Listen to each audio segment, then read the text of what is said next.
पर जो वैल्यू दी गई है वो दिया हुआ है 8 पेन का क्रय मूल्य, इट मीन्स 8 CP, इसको हम इस तरह से लिख लेंगे। और इधर दिया हुआ है 6 पेन का विक्रय मूल्य, तो इसको लिख लेंगे 6 SP। देखिए इस तरह के क्वेश्चंस को जल्दी से करने के लिए हम क्या करेंगे, ये एक ट्रिक है। जैसे आप सबसे पहले जो प्रॉब्लम दी गई है उसको एक इक्वेशन के फॉर्म में बना के लिख लेना है। हमने ये इक्वेशन फॉर्म कर ली है, तो यहाँ पर देखिए जो ये CP होगा वो रिप्रेजेंट करेगा 6 को, मतलब जो इक्वल के दूसरी साइड है, और ये जो SP होगा ये रिप्रेजेंट करेगा इस 8 को। तो हम यहाँ पे देखिए ये पता कर लेंगे हमारा जो CP है वो छोटा होगा SP से, तो यहाँ पे क्या होगा, हमें लाभ होगा।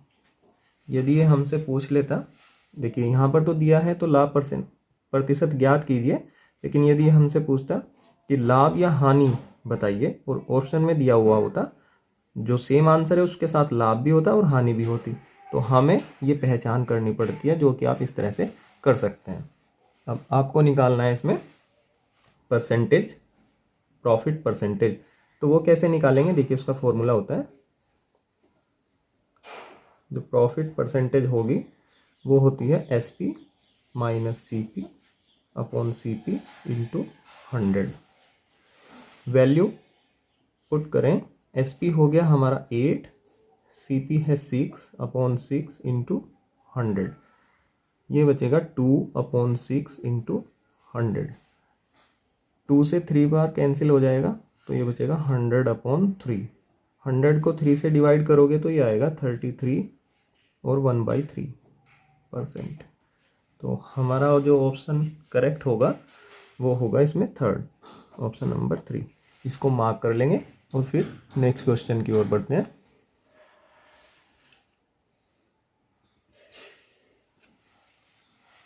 देखिए नेक्स्ट क्वेश्चन है, निम्न में से कौन सी परिमेय संख्या जो हमें ऑप्शन में दी गई हैं रेशनल नंबर्स हैं वो 3/5 और 4/5 के मध्य नहीं है। यानी कि तो अगर हम सभी ऑप्शन में अपॉन में 30 बना लें तो ये तो बना हुआ ही है, यहाँ पे 10 से मल्टीप्लाई करें तो ये ऑप्शन आपका हो जाएगा 20/30 और यहाँ पे हो जाएगा 21/30, और ये ऑप्शन दोनों पहले से ही 30 दिया हुआ है।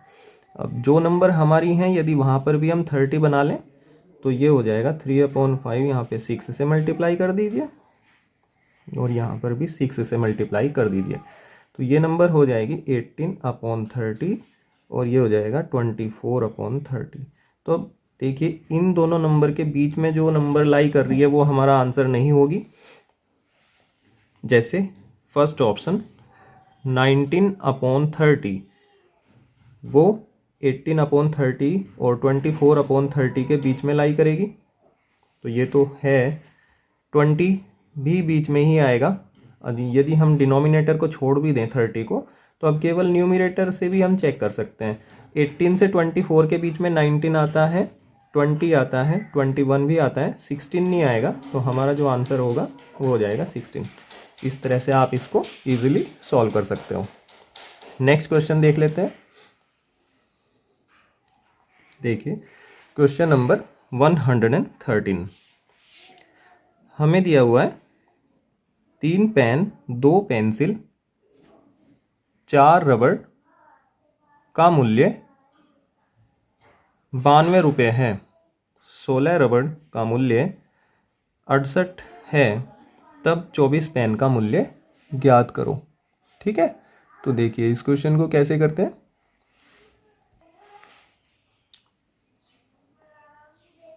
देखिए 3 pen plus 2 pencil plus 4 rubber equal 92 rupees है। और जो दूसरी इक्वेशन है वहाँ पर दी हुई है हमें 8 pencil plus 16 rubber equal 68 rupees. यदि आप दोनों इक्वेशन को ऑब्जर्व करो तो देखो एक यहाँ पे एक रिलेशन फाइंड करोगे कि यदि हम इक्वेशन में किससे मल्टीप्लाई कर दें, 4 से, तो ये दोनों वैल्यू सेम आ जाती हैं, जो नंबर ऑफ पेंसिल हैं और नंबर ऑफ रबर हैं। देखिए 4 से मल्टीप्लाई करोगे तो 4 2 ज़ा 8, 4 4 ज़ा 16, तो ये दोनों वैल्यू हमारी सेम आ जाती हैं। और चूँकि हमें यहाँ पे फाइंड करना है 24 पेन का मूल्य, तो वो पेन हमारे अलग से फाइंड हो जाएंगे जिनको हम फाइंड कर सकते हैं, और इक्वेशन को हम यहाँ पे सब्ट्रैक्ट करेंगे तो ये साइन चेंज हो जाएंगे, माइनस हो जाएगा और ये भी माइनस हो जाएगा। मल्टीप्लाई करने के बाद ये कैंसिल हो जाएंगे, तो हमारे पास ये 3 में 4 से मल्टीप्लाई होंगी तो ये बचेंगे 12 पेन की जो कॉस्ट आएगी, तो यहाँ पे मल्टीप्लाई करें, ये आ जाएगा 368 माइनस 68, तो ये आ गया भाई 12 पेन की जो कॉस्ट है वो हमारे पास आ गई 300। जबकि हमें फाइंड करना है 24, जो कि इसका डबल है, तो 24 पेन की जो कॉस्ट होगी वो आ जाएगी इसका डबल, 300 का डबल हमारा 600 हो जाएगा, और हमारा जो आंसर होगा वो आंसर नंबर 4, इसमें ऑप्शन 4 को हम पिक कर लेंगे। चलिए अब नेक्स्ट क्वेश्चन कर लेते हैं। देखिए नेक्स्ट क्वेश्चन दिया हुआ है, यह हमसे एक कंडीशन दी है, इसने पूछा है कौन सी कंडीशन यहाँ पे अप्लाई नहीं होती है। इसने कहा है एक त्रिभुज की रचना हम नहीं कर सकते हैं यदि हमें दिया गया है, तो हमें ऐसी कौन सी जो वैल्यूज़ हैं वो दी गई हैं जिससे हम एक ट्रायंगल फॉर्म नहीं कर सकते हैं। जैसे 2 कोण और एक भुजा, जब 2 एंगल और एक साइड दी जाती है तब हम एक ट्रायंगल ड्रॉ कर सकते हैं, तो ये तो नहीं होगा। केवल 3 भुजाएं, जब 3 भुजाएं दी जाती हैं तब भी हम एक त्रिभुज बना सकते हैं, तो ये भी इसका आंसर नहीं होगा। फिर बोला है केवल 3 कोण, देखिए ये इसका आंसर होगा, क्योंकि यदि हमें केवल 3 कोण दिए जाएंगे तो हम एक ट्रायंगल ड्रॉ नहीं कर सकते हैं, हमें एक साइड का होना बहुत ज़रूरी होता है। देखिए जब कोई साइड होगी तभी हम वहाँ पे एंगल ड्रॉ कर सकते हैं, कुछ भी एंगल ड्रॉ करें तभी तो एक ट्रायंगल फॉर्म होता है, फिर यहाँ पे भी एंगल ड्रॉ करें तभी कोई ट्रायंगल फॉर्म होगा। और अगर हमें केवल तीनों एंगल ही दिए गए हैं तो वो एंगल हम ड्रॉ कहाँ पर करेंगे, तो इसका आंसर होगा केवल 3 कोण। फोर्थ ऑप्शन को भी देख लीजिए, 2 भुजा और उनके मध्य कोण, तो यहाँ भी हम ट्रायंगल ड्रॉ कर सकते हैं, क्योंकि 2 भुजाएं और उनके बीच का यदि कोण होगा तो हम एक ट्रायंगल बहुत इजीली ड्रॉ कर सकते हैं। तो आंसर ऑप्शन 3 को हम मार्क कर लेंगे और आगे बढ़ते हैं। देखिए नेक्स्ट क्वेश्चन 115, यदि किसी आयताकार भूखंड की लंबाई और चौड़ाई में क्रमशः 50% तथा 20% की वृद्धि की जाए तो इसके क्षेत्रफल में या क्षेत्रफल कितने गुना बढ़ जाएगा, हमें बताना है। तो ये देखिए बहुत ही सिंपल क्वेश्चन है, यदि आप इसको जो ट्रिक है उससे आप बहुत ही ईजिली और जल्दी तरह से इसे सॉल्व कर सकते हैं। वो ट्रिक क्या है, देखिए इसकी लंबाई और चौड़ाई, लंबाई में भी 50% की वृद्धि हो रही है और चौड़ाई में भी। जब इस तरह की 2 क्रमशः वृद्धियाँ होती हैं तो उसको हम सक्सेसिव परसेंटेज में करते हैं, और सक्सेसिव परसेंटेज में यदि 2 चेंज होते हैं उनके लिए डायरेक्ट एक फॉर्मूला होता है, जो वृद्धि होती है वो कितनी होती है भाई, उसके लिए फॉर्मूला होता है a + b + AB/100, ये ठीक है। तो इसको यदि हम निकाल लें तो ये हो जाएगा 50 + 20 + 50 × 20/100, ये हो गया 70, और ये 2 0 कैंसिल हो जाएंगे, ये हो गया 10, तो ये आ गया 80%। हमें इसने पूछा है कितने गुना बढ़ जाएगा, तो इस परसेंटेज को यदि चेंज कर दें हम फ्रैक्शन में तो ये आएगा हमारे पास 4/5। देखिए 4/5 ऑप्शन में, ऑप्शन नंबर 3 ये दिया हुआ है, तो हमारा आंसर हो जाएगा 4/5। नेक्स्ट क्वेश्चन दिया हुआ है, यदि सामान्य मनुष्य के शरीर का ताप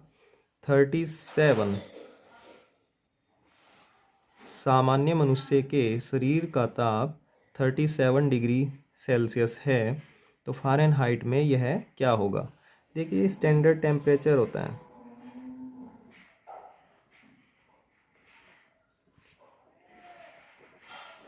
standard temperature of human body. यदि आप सेल्सियस में उसको बताएंगे तो वो होता है 37 डिग्री सेल्सियस, और यदि आप उसे फ़ारेनहाइट में बताएंगे तो 98.6 डिग्री फ़ारेनहाइट। तो यहाँ पे ऑप्शन नंबर सेकंड आप पिक कर लेंगे, ये हमारा करेक्ट हो जाएगा।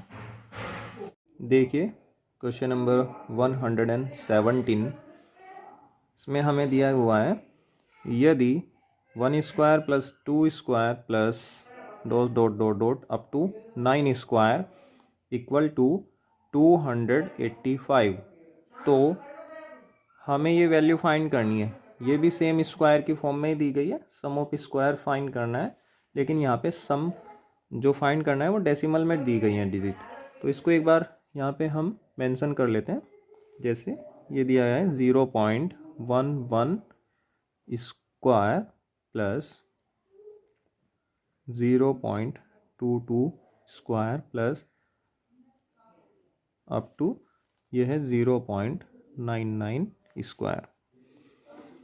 देखिए यहाँ पे अगर हम ये डेसिमल हटाएं तो 2 ज़ीरो बढ़ा देंगे, सभी में इसी तरह से कर लेते हैं। यदि आप देखो यहाँ से कुछ वैल्यू कॉमन आ रही है, जैसे 100 सभी में है, हमारी जो फर्स्ट नंबर है वहाँ पर भी है, सेकंड में भी है, और ये स्क्वायर भी होगा क्योंकि ब्रैकेट के अंदर ही है। तो ये हम इसमें से 100 और इसका स्क्वायर कॉमन आ जाएगा। इसी तरह से 11 स्क्वायर है, 22 स्क्वायर है। चलिए पहले एक बार लिख दीजिए, बचेगा जो हमारा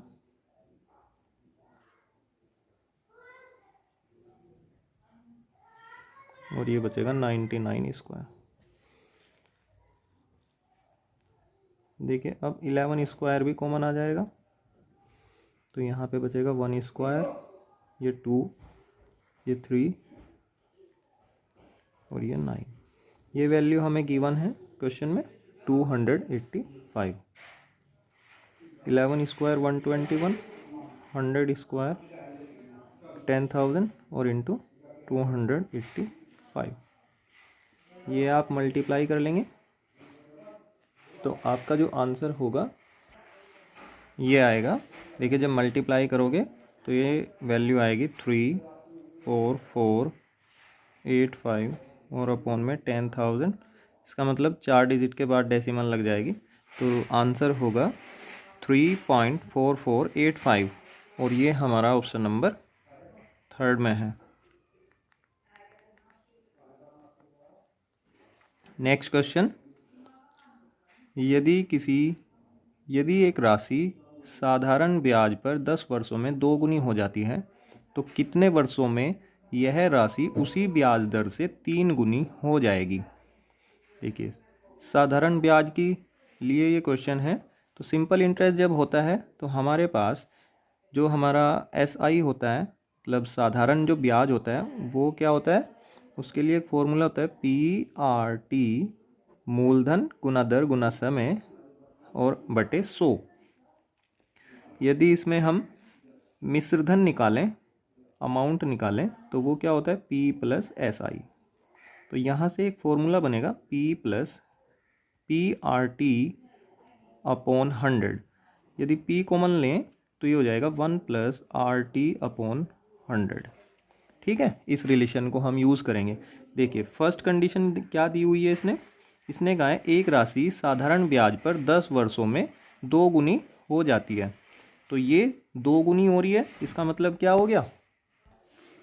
देखिए तो यहाँ पे जो 2 गुनी दी गई है ना, इसका मतलब क्या होता है कि अमाउंट इसका 2 गुना हो जाता है। तो अगर हम लें A1 equal P1 1 plus R1T1 upon 100। तो A1 हो गया डबल इसके प्रिंसिपल से, तो ये 2P1 हो जाएगा 1 प्लस, और टाइम जो दिया गया है इसने दिया हुआ है 10। ये P1 कैंसिल हो जाएगा, तो ये हमारे पास बच गया 2 और इक्वल 1 प्लस, ये 0 कैंसिल हो जाएगी, ये हो जाएगा R1 अपॉन 10। इसको सॉल्व करें तो ये जो R1 अपॉन 10 है ये बचेगा 1। तो ये R1 क्या होगा 10, यानी कि हमारी जो रेट हो जाएगी रेट ऑफ इंटरेस्ट वो आ गया 10।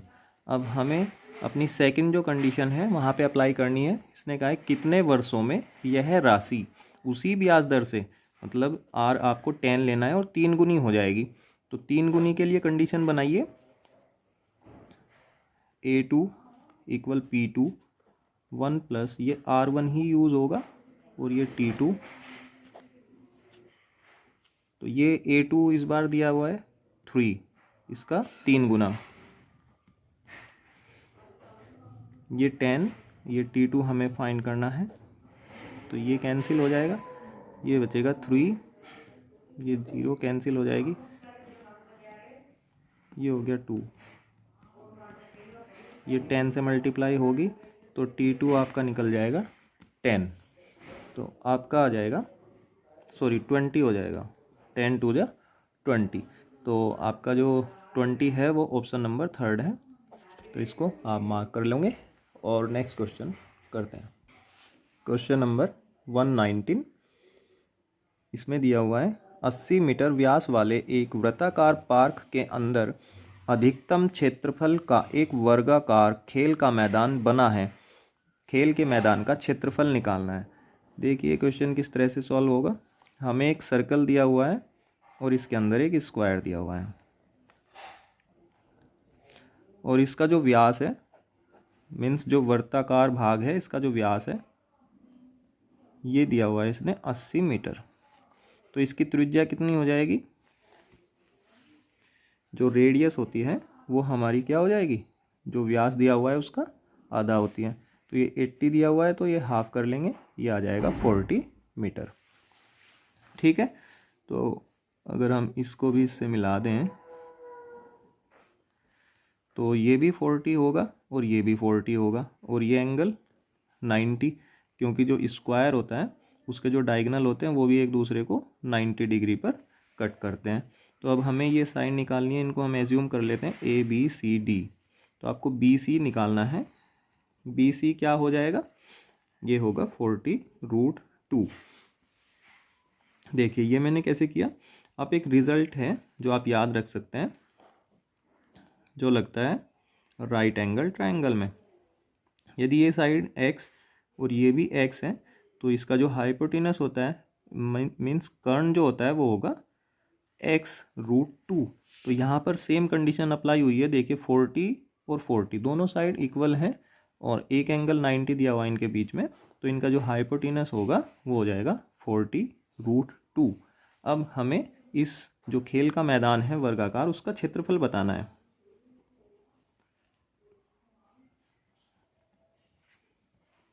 ये वर्गाकार मैदान है तो इसका लिख देते हैं क्षेत्रफल जो होगा वो क्या होगा, भुजा की पावर 2। तो ये हो जाएगा 40√2 का स्क्वायर। इसका स्क्वायर करोगे तो ये आ जाएगा 3200 मीटर स्क्वायर, और ये हमारा ऑप्शन नंबर 3 जो कि करेक्ट होगा। अब हम नेक्स्ट क्वेश्चन की ओर बढ़ते हैं। देखिए नेक्स्ट क्वेश्चन दिया हुआ है 120, जो आज की इस वीडियो का लास्ट क्वेश्चन है। 240 अंकों की एक परीक्षा में किसी परीक्षार्थी ने 52 अंक अर्जित किए तो पाई आरेख में इसका संगत कोण होगा। देखिए पाई आरेख क्या होता है, हम एक सर्कुलर पाथ पे